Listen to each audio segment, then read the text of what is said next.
மாலை வணக்கத்தினை மிகவும் மனநிறைவோடு தெரிவித்துக் கொண்டு உங்களிடத்திலே இன்று கடந்த 23/6/2026 அன்று இந்திய அரசினுடைய உயரிய விருதான பத்மஸ்ரீ விருது சாதாரண ஒரு சாமானியனாக பிறந்த இந்த கண்ணங்குறிச்சி கிராமத்தில் தாளைப்பு கவுண்டர் ஆதிமூலம் தம்பதியருக்கு பிள்ளையாய் பிறந்த எனக்கு நான் பள்ளி கல்வி 9ஆம் வகுப்பு வரை படிக்க வாய்ப்பு கிடைத்து அதன் பின்னர் 1975ஆம் ஆண்டு தமிழக அரசு தமிழ்நாடு கைத்தற தொழில் வளர்ச்சிக் கழகம் பூம்புகார் என்ற நிறுவனத்தில் இந்த சிற்பக்கலைத்துறை சார்ந்த பயிற்சி நிலையத்தில் 3 ஆண்டு காலம்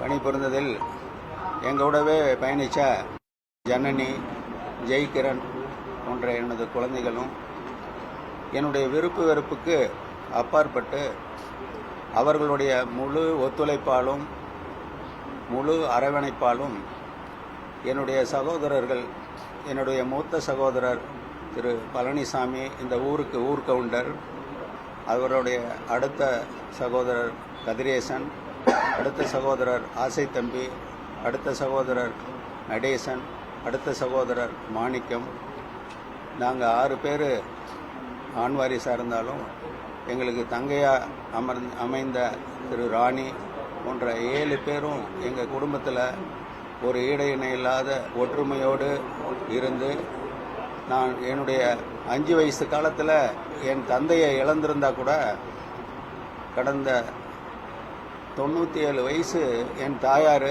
என்னோடவே இருந்து எனக்கு தாயும் அவங்களே தந்தையும் அவங்களே ஒரு ஆசானாகவும் இருந்த என் தாய்க்கு இந்த பத்மஸ்ரீ விருதை நான் மனநிறைவோடு என் தாய்க்கு சமர்ப்பணம் பண்ணுகிறேன்.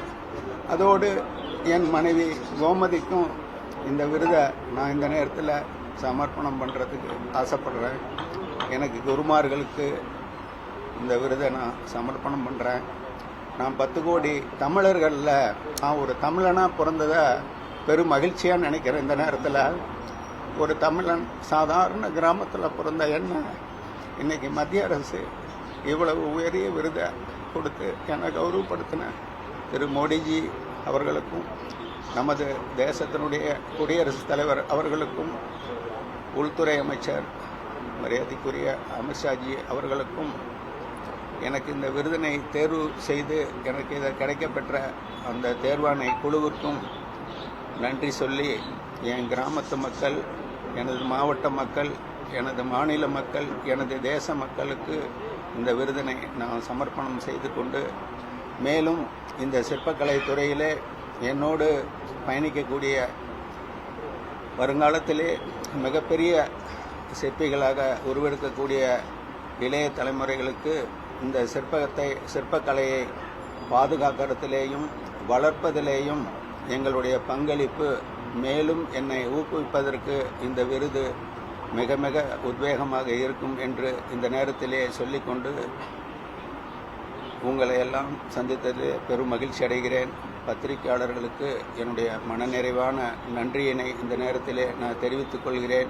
இங்கே ஒவ்வொருவரும் ஊடக வாயிலாக சாதாரண சாமானியனை இந்த அளவுக்கு உயர்த்தி நிற்கக்கூடிய ஒரு தகுதியை மக்களிடம் கொண்டு சென்று, அரசாங்கத்திடம் கொண்டு சென்று இதை முறைப்படி சேர்த்து இந்த விருதுக்கு உறுதுணையாக இருக்கிற பத்திரிகையாளர் ஊடகங்கள் சகோதரர் அனைவருக்கும் என்னுடைய நன்றியை இந்த நேரத்திலே சொல்லிக்கொண்டு உங்களிடம் இருந்து ஒரு சந்தோஷமான செய்தி,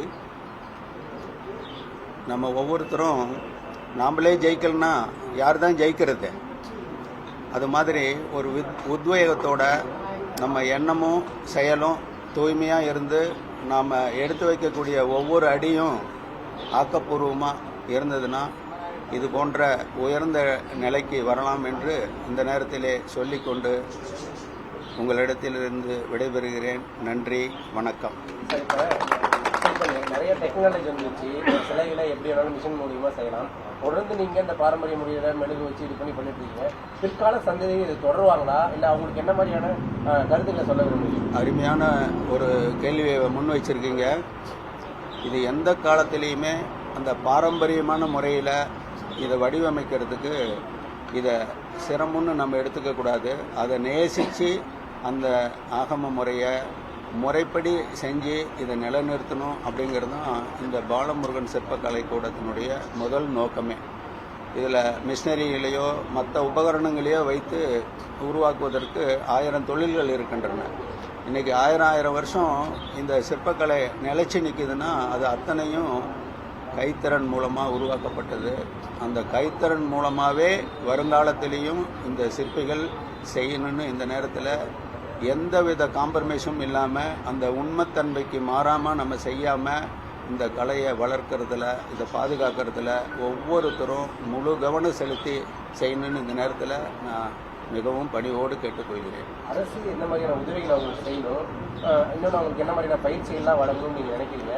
அரசுக்கு என்ன கோரிக்கை வைக்கிறீங்க? மத்திய மாநில அரசு மத்திய அரசு தமிழ்நாட்டில் குறிப்பாக சொன்னால் கடந்த ஒரு 15 வருஷத்துக்கு முன்னாடிலாம் ஒரு மாநில விருது அப்படிங்கிறது ஒரு 1000 ரூபா 5000 ரூபா ஒரு பணமுடிப்பு கொடுத்து ஏதோ ஏனோ தானான்னு போன காலம்லாம் போய் இன்னைக்கு மாநில விருது அப்படின்னு சொன்னாவே ஒரு மதிக்கத்தக்க அந்த கலைஞர்களை ஊக்குவிக்கக்கூடிய அளவுக்கு தமிழக அரசினுடைய வாழும் கலை பொக்கிஷ விருதுங்கிறது 1 லட்சம் ரூபா பணமுடிப்பு கொடுத்து தாம்பர பட்டயம் கொடுத்து இந்த 60 வயசு 65 வயசுக்கு மேலே அவங்க கிட்டத்தட்ட ஒரு 30-40 வருஷம் இந்த துறையில் ஹார்ட் ஒர்க்கு பண்ணினவங்களை கௌரவப்படுத்துகிற அளவுக்கு இந்த சிற்பக்கலை துறையில் அந்த துறை ரொம்ப சிறப்பாக செஞ்சிட்டு வராங்க.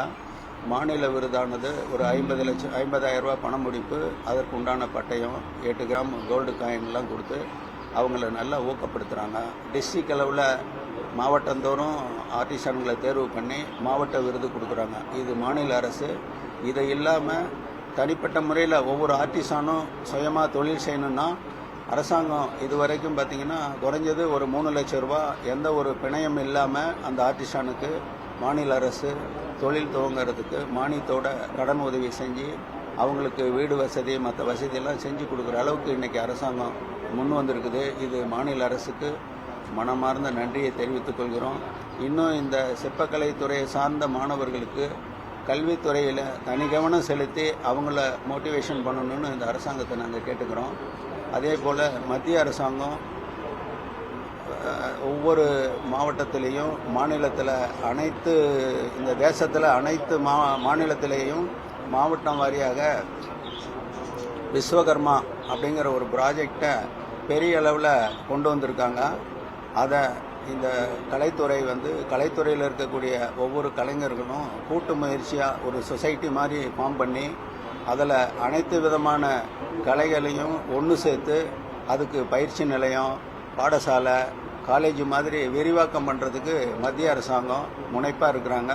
அதை நம்ம பயன்படுத்தி இந்த கலைத்துறையை வளர்க்கறதுலையும் பாதுகாக்கிறதுலையும் நம்மளை ஈடுபடுத்திக்கணும் அப்படின்னு சொல்லிட்டு இன்றைக்கி இருக்கக்கூடிய சிற்பக்கலை சார்ந்த அத்தனை நல்ல உள்ளங்களுக்கும் வருங்காலத்திலே இதை சிறப்பாக செய்கிறதுக்கு துடிப்பாக இருக்கக்கூடிய இளைஞர்களுக்கும் இந்த வாய்ப்பை நல்ல முறையில் பயன்படுத்தி சிறப்பாக இந்த அரசுக்கும் இந்த தேசத்துக்கும் நல்ல ஒரு முன்னுதாரணமாக இருக்கணும். காரணம் என்னென்னா சினிமா துறையை எடுத்துக்கிட்டால் அது நிழல் கலை, இந்த சிற்பக்கலை துறை எடுத்துக்கிட்டால் நிஜக்கலை.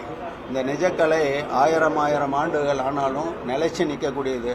அப்படியாப்பட்ட ஒரு கலையை சாதாரண ஒரு செய்யும் தொழிலே தெய்வம்னு சொல்லுவாங்க.